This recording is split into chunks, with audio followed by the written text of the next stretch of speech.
Boa noite, prezados alunos. Vamos iniciar a nossa videoaula número 3 de Direito do Trabalho. Na aula anterior, de número 2, nós estávamos vendo aquele longo capítulo, que é o capítulo 2, que eu peço a vocês que acompanhem no seu computador, no seu polígrafo, tá? Para ter uma sequência lógica daquilo que eu vou falando, tá? Nós paramos na aula anterior, aula número 2, nós paramos no ano de 1949, com a Lei 605, que regulamentou o repouso semanal remunerado. Lembrando que nós falamos, até 1949, todo trabalhador descansava aos domingos, porém não ganhava aquele dia. Não trabalha, não ganha. A partir de 1949, através da Lei número 605, que regulamentou o repouso semanal remunerado e que foi criado pela Constituição de 1946, todo trabalhador brasileiro continuou repousando aos domingos, porém ganhando como se trabalhando estivesse. Foi um dia a mais de salário que o trabalhador passou a ganhar a partir de 1946, conforme eu lhes coloquei na aula passada.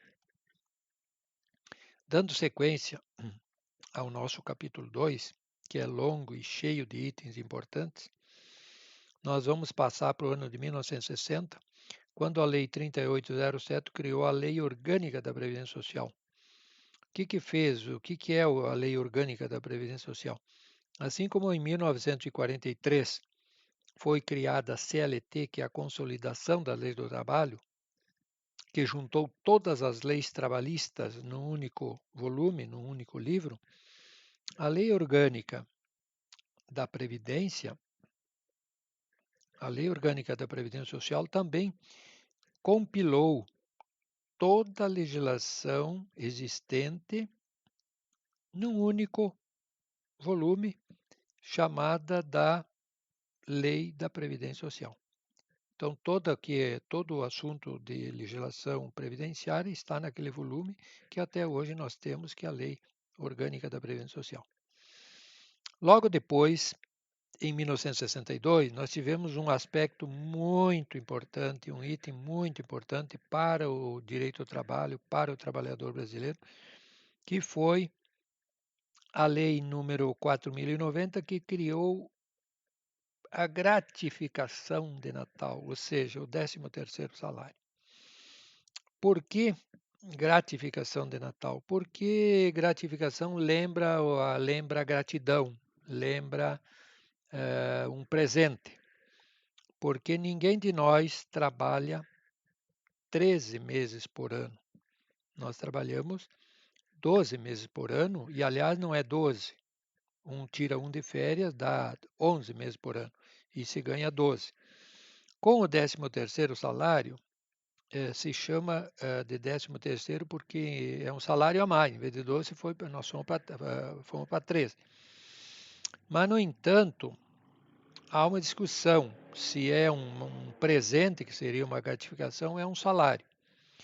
E eu sou da corrente que é uma gratificação, é um presente, porque nós não exercemos um trabalho que tenha como contrapartida um salário como os outros meses. Esse mês a gente não trabalha, então é um presente, é uma gratificação que a empresa dá ao trabalhador, uma vez que ele não trabalha o mês 13º, tá? Ele só trabalha 12. Essa gratificação de Natal foi uma coisa muito importante, que trouxe um grande incentivo, um grande apoio para o trabalhador, e foi criada em 1962. Logo adiante, em 1963, a Lei 4.214 criou o Estatuto do Trabalhador Rural. Até então, o trabalhador rural era, desculpe aqui uma expressão, parecia um bichinho do mato. O único direito que ele tinha era o direito de não ter nenhum direito, tá? E com a lei ah, que criou o Estatuto do Trabalhador Rural, nós podemos dizer que hoje o homem do campo ele tem praticamente os mesmos direitos que tem o trabalhador urbano.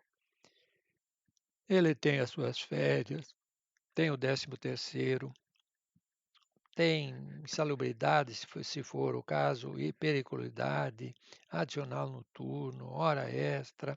Então, é praticamente igual, só que um é urbano, trabalha dentro da indústria, do comércio, do banco, e outro é rural, que enfrenta um pouco mais as intempéries do tempo e, e uma situação um pouco mais delicada em função do frio, do calor, que às vezes ele é exposto no trabalho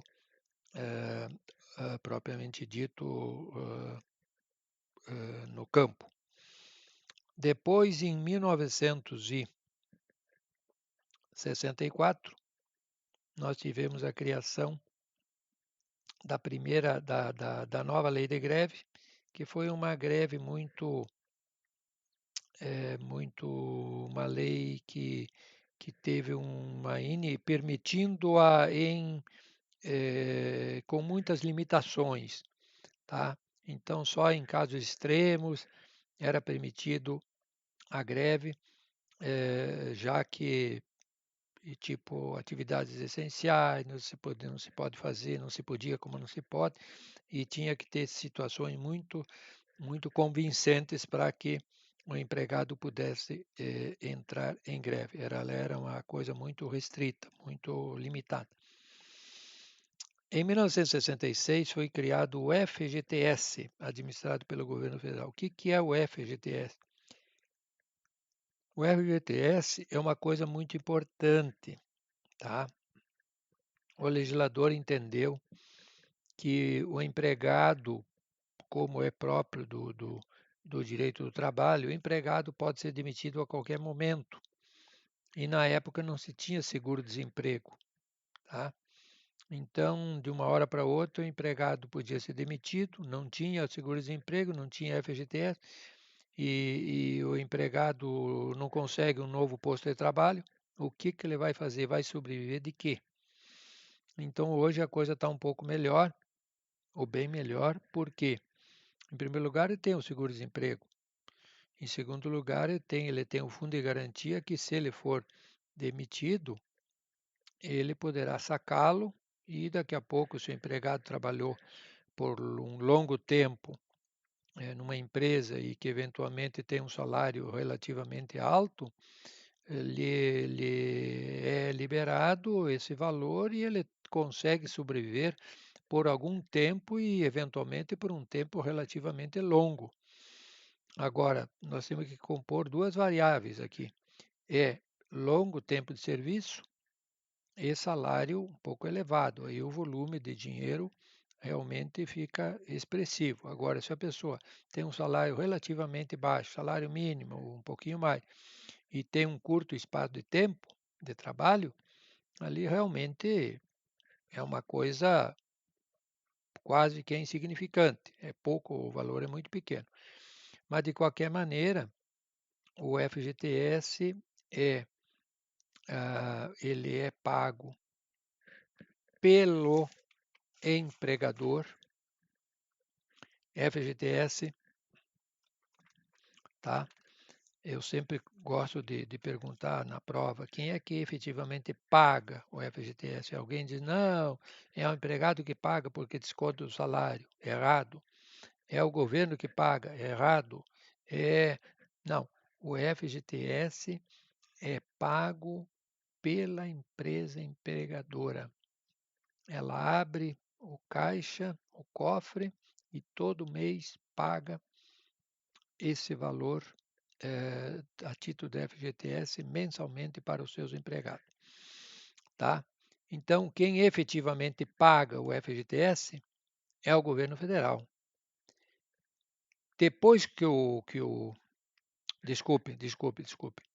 Quem efetivamente paga o FGTS é a empresa empregadora. Correto? Desculpe a correção que eu fiz. Quem efetivamente paga, desembolsa, tira o dinheiro do cofre para pagar o FGTS não é mais ninguém senão a tua empresa empregadora. Ponto final. Depois que a empresa pagou esse dinheiro, quem é que passa a ser proprietário desse dinheiro? Depois que a empresa pagou, é o empregado. O empregado é o dono desse dinheiro, embora está lá preso, vinculado na sua conta lá na Caixa Econômica Federal. O proprietário é você, empregado, não é mais ninguém. Terceiro lugar, quem é que está de posse com esse dinheiro? Quem é que tem esse dinheiro no cofre, na mão? É um banco oficial do governo que se chama Caixa Econômica Federal. Há um tempo atrás, cada empresa escolhia o seu banco para fazer o depósito do FGTS. E muitas empresas têm um banco dentro da própria empresa. Pega uma cidade que nem Passo Fundo, pega o PF tem banco dentro, a Embrapa tem, a prefeitura tem, os hospitais têm, todas as empresas que têm um significado um pouco maior, tem um posto bancário dentro. Então era muito mais fácil a empresa pegar aquele banco, depositar o FGTS naquele banco que está dentro da sua própria empresa. No entanto, foi uma ocasião aí que deu uma quebradeira de bancos. E Banco Nacional do Comércio, Banco, Banco Cibisa, Banco Bamerindos, foram uma série de bancos que simplesmente faliram, desapareceram. Então, aquele FGTS lá dos empregados depositados naquele banco foi um caos, foi um sacrifício recuperá-lo e tal. Então, o governo federal decidiu, a partir de hoje, todas as empresas empregadoras devem obrigatoriamente depositar o FGTS mensal do seu empregado num único banco, que é um banco estatal, tá? Que se chama Caixa Econômica Federal. Aí toda a história do empregado, quantas empresas ele trabalhou, onde ele trabalhou, quando ganhou, se ele foi demitido, se pediu demissão, está toda a história descrita pelo seu número da carteira profissional naquele banco que é a Caixa Econômica Federal. Então fica uma coisa bem bonita, bem organizada, tá? Então quem paga é o empregador, depois que pagou, o empregado é o dono. Quem está de posse desse dinheiro nos seus cofres, administrando esse dinheiro, é a Caixa Econômica Federal, e quem manda o que fazer com esse dinheiro é o governo federal, através daquele órgão que se chama Conselho Curador do FGTS. Eles fazem um estudo com calma, bem pensado, bem programado, e esse Conselho Curador do FGTS diz onde vai ser aplicado esse dinheiro, o que vai ser feito,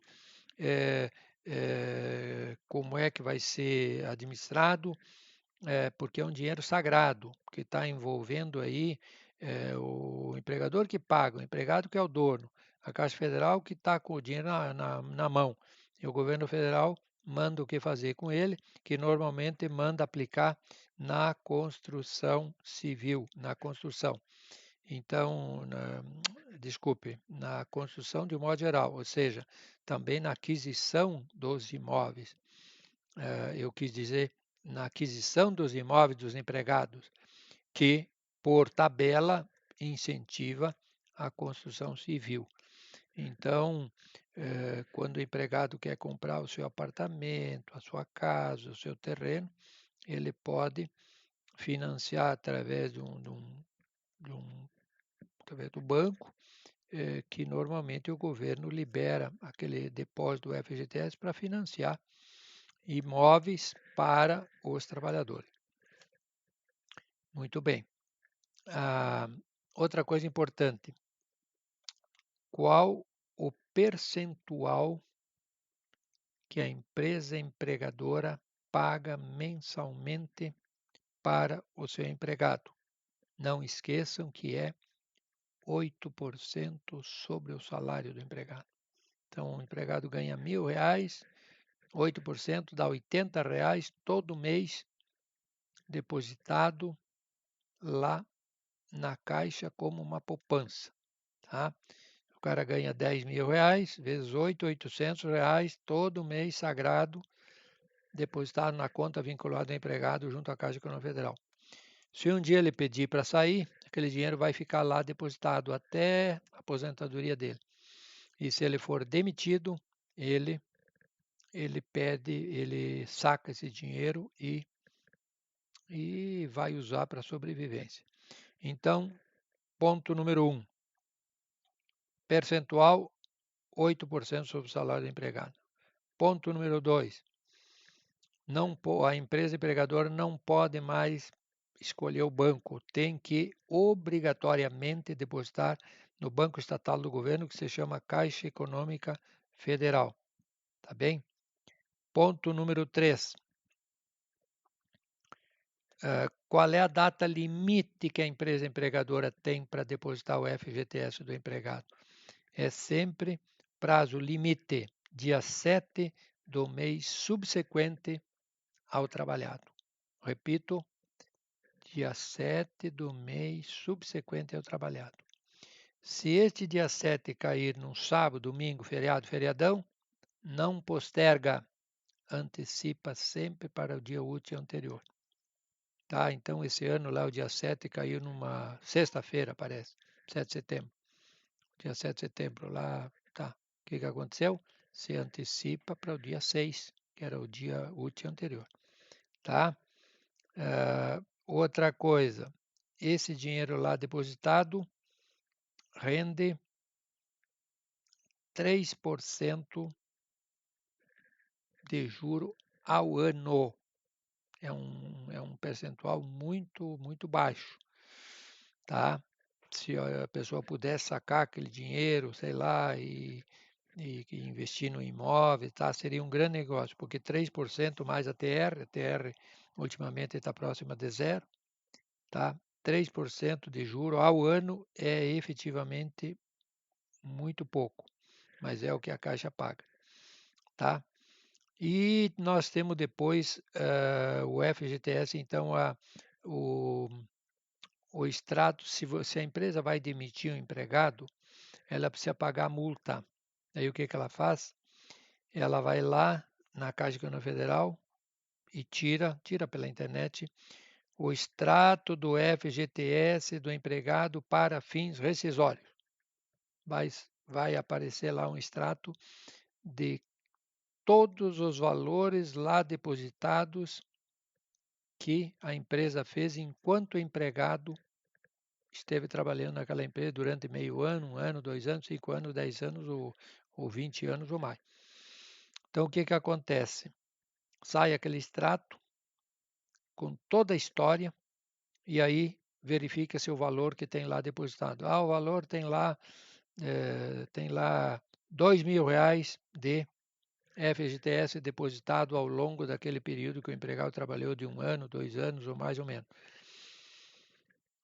O que a empresa faz? A empresa calcula 40% daquele valor que ela pagou e que está lá depositado, tá?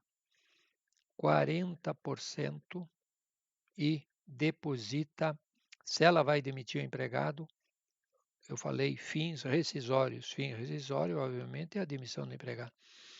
Se a empresa vai demitir o empregado, ela pega o extrato na Caixa Econômica Federal para fins rescisórios, vê o valor é R$2.000. Então, calcula 40%. Vai dar quanto? R$800. R$800 de multa rescisória. Então, a empresa que está demitindo o empregado calcula 40% do valor que tem lá no extrato para fins rescisórios, faz uma guia e deposita na Caixa Econômica Federal junto com o FGTS lá na conta vinculada, antes de demitir o empregado. Daí o empregado, uma vez demitido, vai lá, 5 dias depois, e saca todo o FGTS dele e mais a multa rescisória que a empresa empregadora pagou de 40% do valor que está lá depositado. Tá? Então, esses são os pontos que eu gostaria de frisar bem, que vocês não podem esquecer. Se eu perguntar isso numa avaliação, coisa parecida, vocês devem lembrar que quem paga efetivamente quem paga efetivamente o FGTS é a empresa empregadora. Depois que ela pagou, o dono desse dinheiro é o empregado. Quem está com ele na posse, porque o empregado não tem acesso a esse dinheiro, quem está com esse dinheiro na posse, no cofre, é a Caixa Econômica Federal, tá? E quem manda o que fazer com esse dinheiro, o que aplicar onde, financiar imóveis para os trabalhadores, é o governo federal que manda isso através do seu conselho curador do FGTS, tá? Conforme eu falei, lembrando, o percentual que a empresa empregadora paga sobre o FGTS é de 8% sobre o salário dele. O banco não tem mais opção, todas as empresas empregadoras são obrigadas a depositar no Banco Estatal do Governo, que é a Caixa Econômica Federal. O prazo para fazê-lo é até o 7º dia do mês subsequente ao trabalhado. Quem trabalhou no mês de abril, nós tivemos até o dia 7 de maio para fazer o depósito, tá? O percentual do dinheiro lá depositado do FGTS rende lá naquela conta 3% de juro ao ano mais a TR. E quando o empregado for demitido, busca seu extrato do FGTS para fins rescisórios do empregado e na demissão o empregador paga 40% de multa sobre o valor total que está lá no FGTS, que é fruto dos depósitos da empresa que a empresa empregadora fez quando o empregado lá trabalhou. Muito importante, no meu ponto de vista, este item que se chama o FGTS, que foi criado em 1966. Ainda no ano de 1966, aconteceu a criação do INSS, o qual entrou em vigor o dia 1º de janeiro de 1967.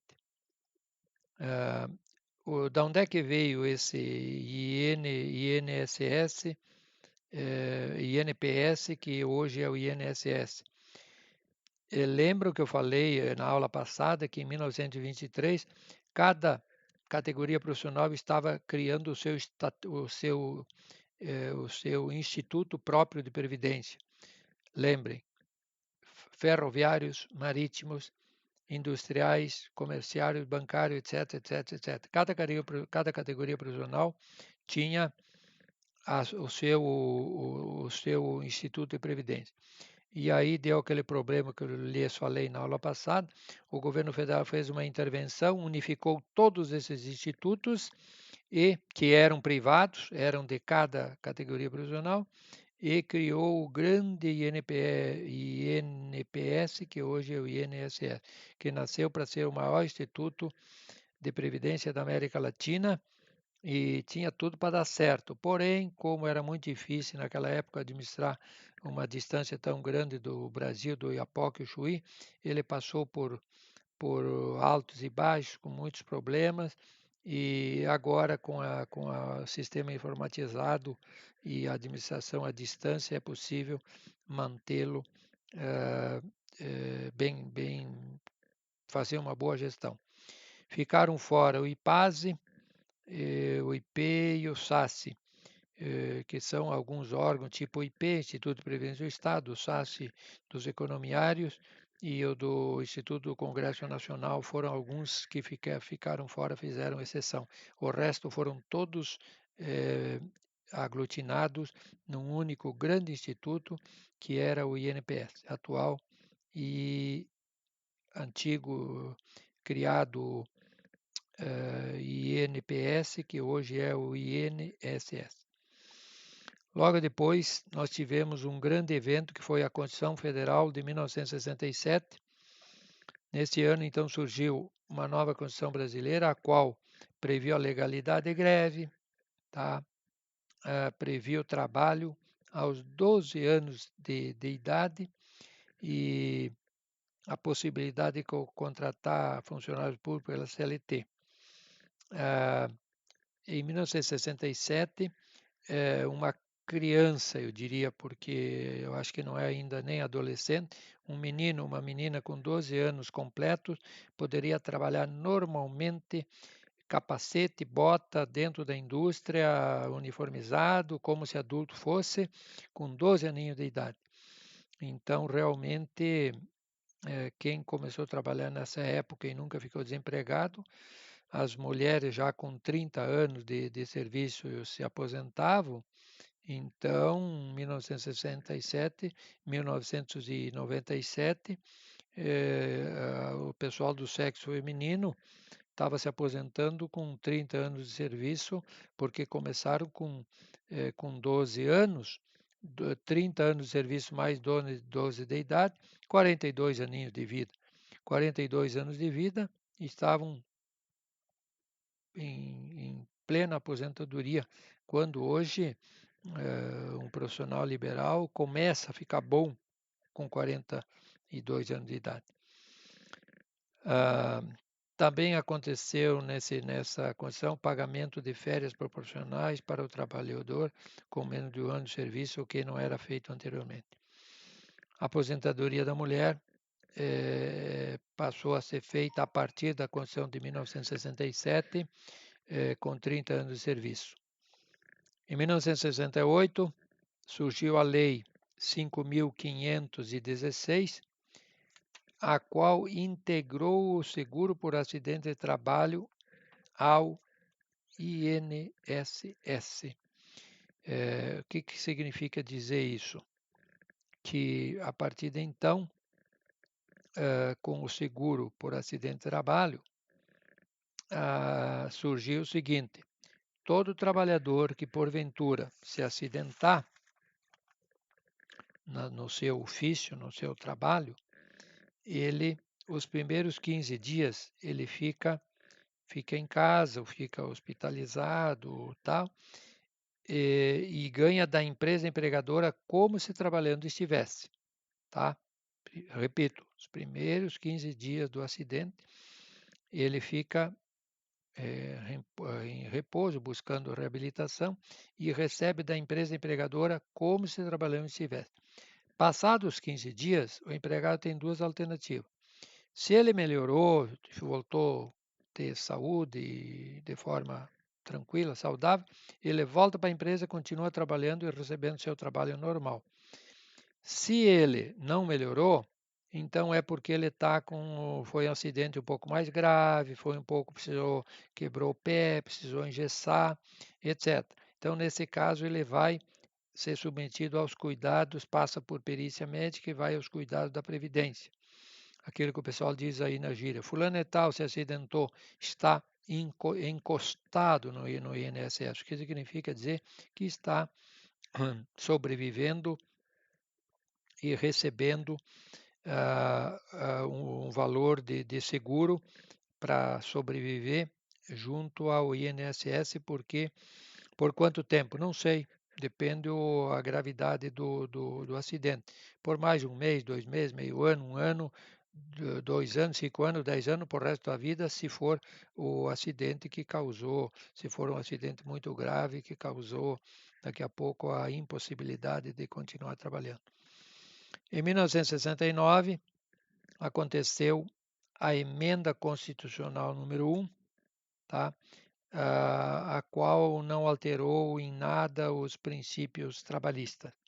Tá? Não foi uma nova Constituição, foi uma emenda constitucional que modificou a Constituição de 1967.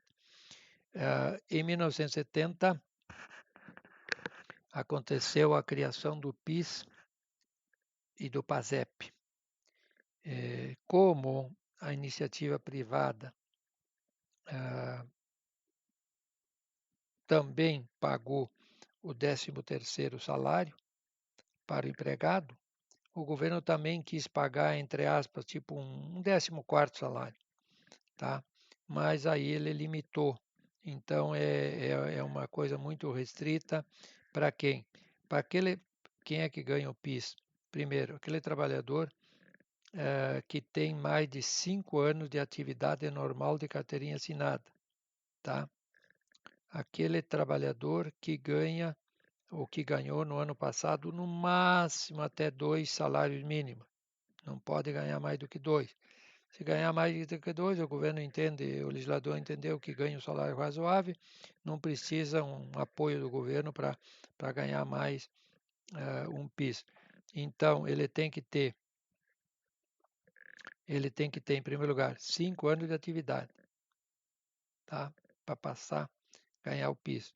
Ele tem que ganhar, no mínimo, eh, eh, ter ganho no ano passado, no máximo, 2 salários mínimos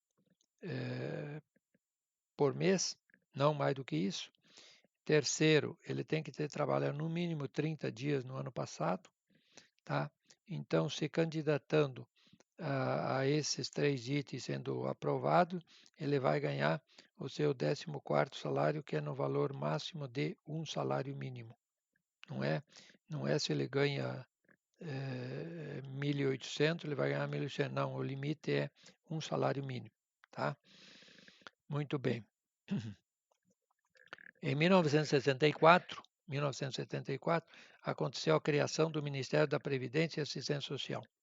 Em 1977 foi criada a Lei da Segurança, Higiene e Segurança do Trabalho. Foi criado o SIMPA, INPS, IAPAS, INAMPES, LBA, FUNABEM, DataPrev, etc. Tá?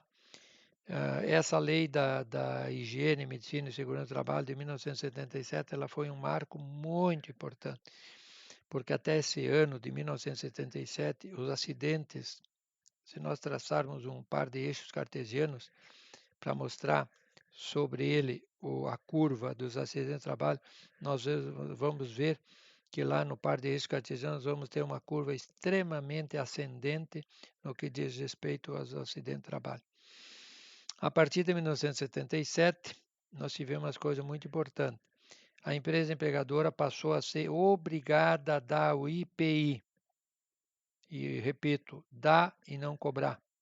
Então, a empresa empregadora tem que comprar todos os IPI a partir desse ano de 1977, o IPI adequado, com CA, certificação de origem, tá? Comprar o IPI e dar para o empregado, primeiro. Segundo, o empregado é obrigado a usar. Terceiro, o Ministério do Trabalho, através da sua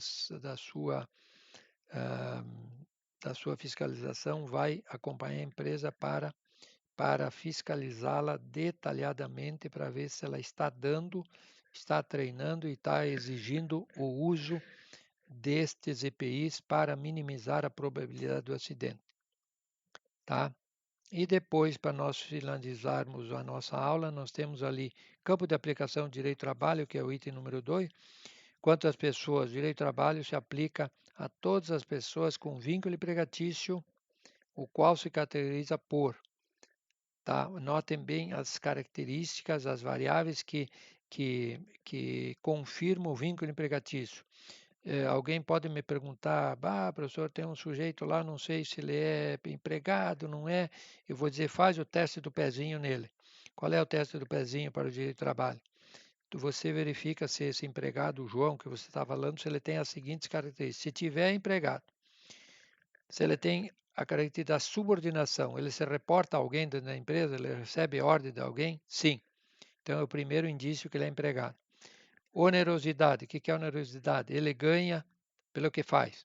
Se você for trabalhar como voluntário lá numa entidade filantrópica, você não vai ganhar nada, porque é um trabalho voluntário. O vínculo empregatício implica obrigatoriamente em onerosidade. O que é a onerosidade? É o pagamento como contrapartida pelo trabalho prestado pelo empregado. Terceiro, continuidade. Uma coisa é ter um autônomo que vai lá na tua empresa trocar uma lâmpada que queimou ou um vidro que quebrou, uma fechadura, de quando em vez.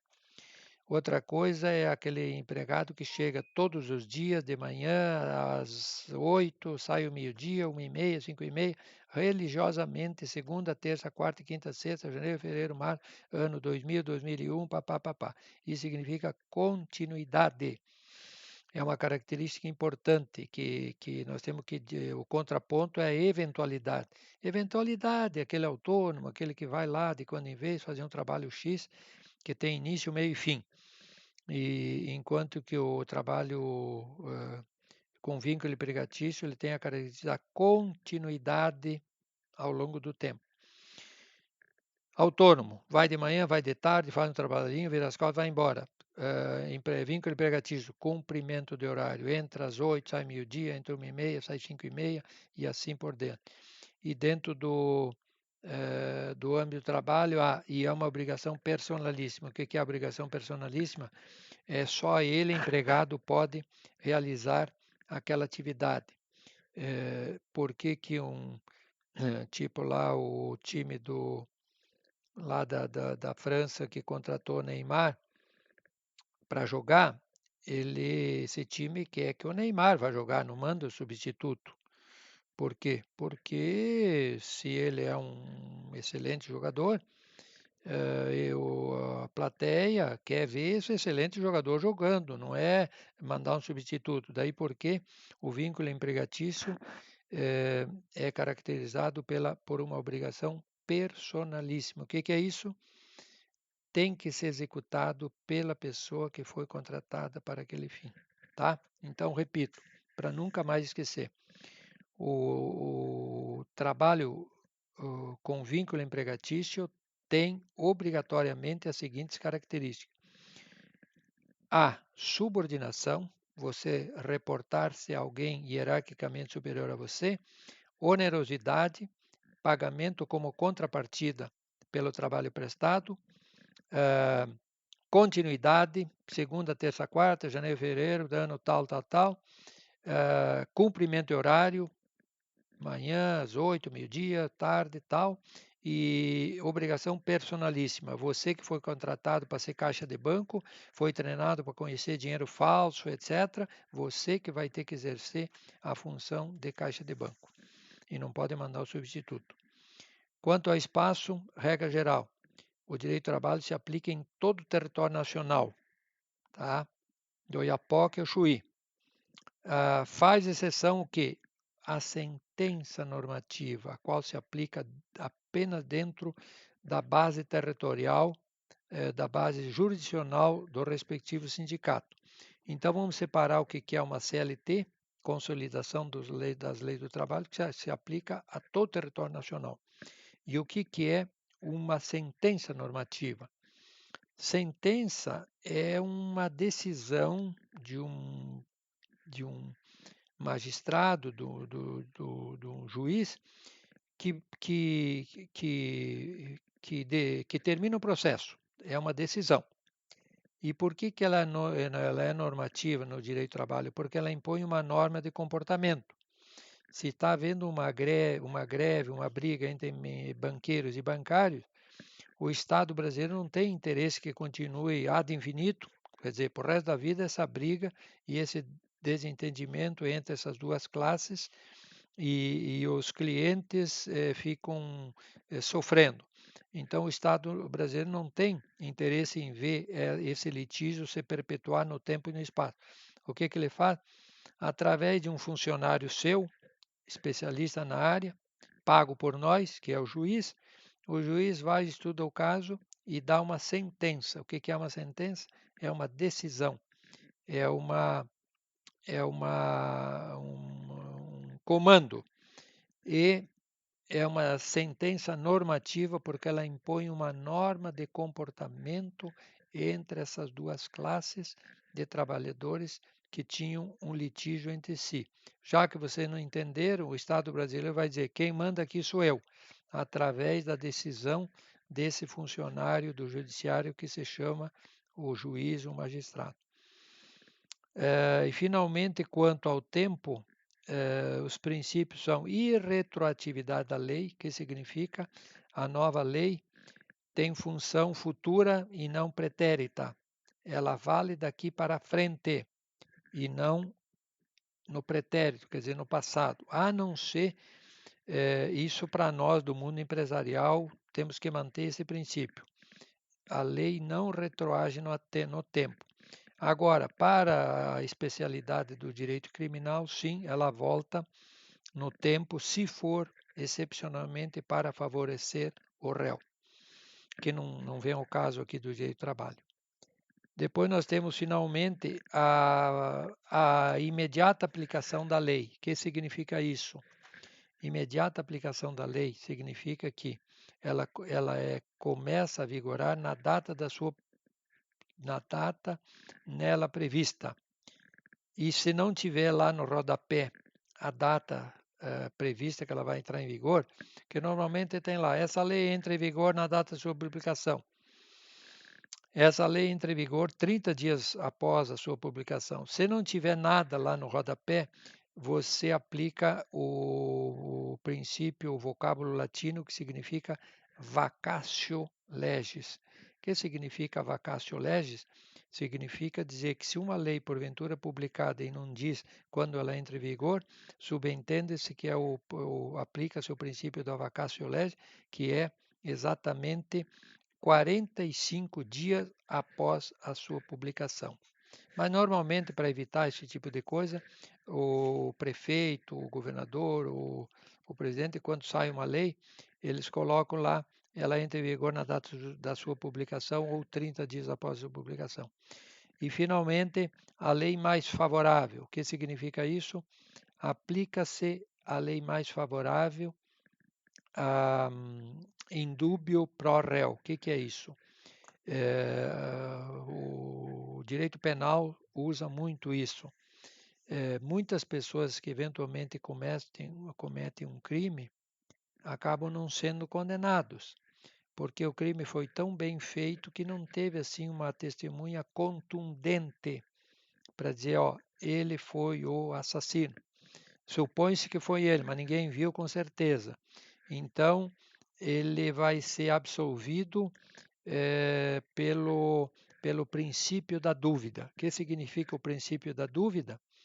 Significa, não quer dizer que ele não foi o culpado, que ele não é o culpado. Não quer dizer que não foi o assassino. Significa dizer que o Estado não conseguiu buscar através de seus órgãos competentes, a polícia civil, a investigação, não conseguiam coletar provas contundentes, provas inabaláveis para condenar essa pessoa, porque nós temos certeza absoluta que foi ele. E enquanto não tivermos essa certeza absoluta, o Estado não condena. Por quê? Porque é melhor 99 bandidos soltos do que um inocente preso. Porque se caso esse inocente for preso e de fato ele é inocente, ninguém vai conseguir reparar esse grande dano moral, psicológico e espiritual que essa pessoa sofreu. Por isto que, na dúvida, não se condena, na certeza se condena, na dúvida não se condena. E aí muitos réus acabam sendo absolvidos, não porque não cometeram o crime, mas pelo princípio da dúvida.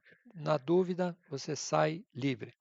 E tem um princípio também no direito do trabalho que, embora o juiz diga que seja o mais justo possível, que seja o mais correto possível, que busque o maior número de provas possível, um processo longo, que dura muitos anos, que é muito complexo, eventualmente é muito difícil você buscar todos os detalhes pormenores,